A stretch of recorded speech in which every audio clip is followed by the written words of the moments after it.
So, welcome to part, I'm not sure if it's 4 or 5. 5, I think, Russell. 4 or 5, whatever. So, it's Big Freeze. What about his performance and what we've spoke about Dave Allen, where he goes next? We're probably going to need him to retire, Dave Allen, aren't we now? If your wealth is your health, yes. Yeah, he's taking too much. He's not moving his head. He don't move his feet or his head, does he? He doesn't move anything. No, he's just there getting a good hiding. He needs saving from himself, so we'll move on from him. He's got 2 fights left with Big Ron, so he's going nowhere. If he has to fight, Big Ron's got his claws into him. And that's easy for Big Ron, really, isn't it? Because you can put him on other shows and not have to put your hand in your pocket. Well, I guess to Den, if Den's invested him, he's entitled to his return. Well, he's invested in him twice now, hasn't he? Over 10 years. Why not? Over longer, I think it's over 12 years. Right.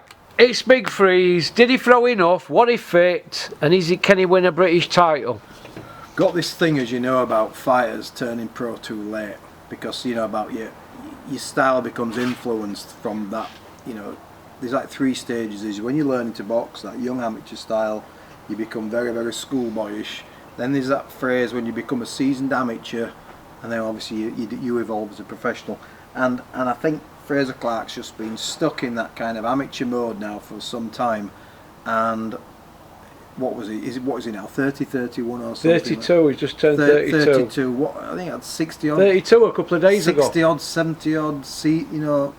Senior fights at Amateur. international level or something. Whatever he's had. He hasn't really had that many to say he's been up there years, has he? He's just been there. He's been around for. We've heard about Fraser Clark. Well, he were at the EIS when McCracken started. I was going to say, whenever you were talking about AJ, and whenever you were talking about whoever in the amateurs, they always mentioned Fraser Clark. Because he's been around forever. Yeah, so he were 2012. Joshua won his first Olympics that McCracken did after Terry Edwards, and Joyce were there all the way through, and Fraser were like.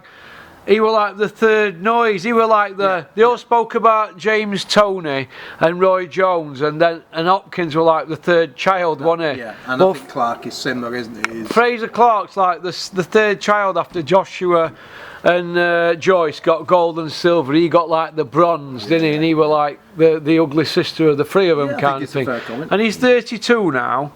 And he's actually 7 months older than the White Rhino, which you couldn't make up, could you really? They looked like 2 guys in their late 30s last night, didn't They they? did, yeah. The pace that they were boxing at, and I think I said to you early on in Fraser Clark's career, after 1 or 2 fights, I'm just not convinced he's got that style or that pace to be a successful heavyweight. I'm talking successful. I'm not talking about winning a British title. I'm talking about a guy who's an Olympic bronze medalist. You've got to talk about him in the sense of, has he got potential to be a world champion?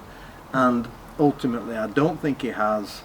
I think there are fighters out there who at his level of experience, who would beat him. He turned pro way too late. I'm not being overly critical of his team, but I don't know what they're doing with him. Again, I mentioned with Adam Azim about maybe spending some time in the US. You know, why doesn't Fraser Clark do that? Why do fighters automatically, British fighters who decide they're going to turn pro, always go with the same setup, the same names, the same people who's hanging around? Why don't they travel the gyms and find out what, base themselves in the States or base themselves wherever?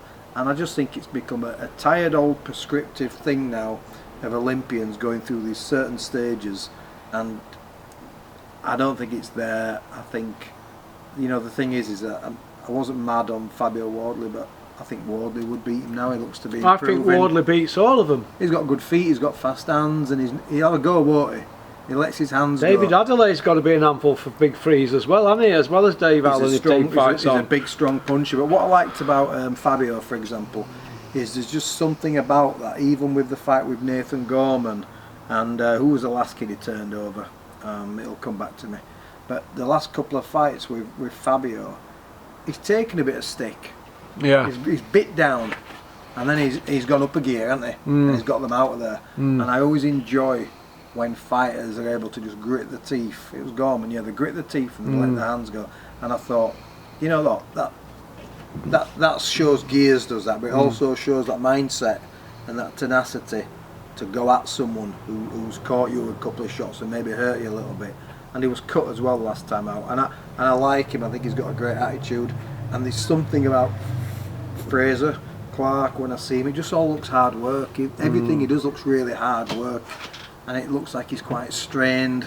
And some of the interviews we've seen after his fights, he's never happy with his performance, and it reminds me of different level, but it's like Campbell Hatton. Campbell Hatton, like 7 or 8 times after his performance, has never been happy with his performance. Well, It's like they don't want to be there, isn't it? Do you think? Yeah, there might be a clue with the fact that you're never happy with performance. Maybe it's because you're not quite as good as you think you are. And I don't think Fraser Clark, you always expect Olympians to go on, but look at the story of Tyrell Biggs, who won gold in LA in '85. Couldn't hack it in pros, could he? No, it doesn't always. Hardly Harrison, it doesn't always. Just because generally it's a good yardstick is Olympic pedigree for being a successful pro, but not always. Yeah, yeah. It depends on what style you've got, and there's something about Fraser Clark. He's too speculative with his shots, and he's slightly different style, but he's not. I think he's another Hardley Harrison, if I'm being completely honest. Yeah, he's not dissimilar in terms of his approach, his structured, methodical approach, the way he approaches fights, and I just don't see that real nastiness. You got to be nasty in this game. I don't see that real nastiness, aggressiveness. It came out a little bit in the 5th and 6th round last night, but look, all right. People say he's learning. Learning is 32. How much learning really are we going to have? And I'm not convinced, and I think he might. I think he'll win 2 or 3 more fights, but I think if they step him up, they might at some point will get turned over. Well before he fights for a world title. Well before. Do you feel that Eddie will come knocking for Big Fraze? Because he always seems to be unhappy with Sky, doesn't he, Big Fraze? I think Eddie seemed a little bit warmer on Dubois, didn't he? The way he was being complimentary about Daniel Dubois. I think he sees more in him, but do I think he? I don't know what Big Fraze is getting paid. Well, he could do it going with Daniel Dubois to America and packing the bags, couldn't they? Spending some of their money they've got. They need to go over there and take it.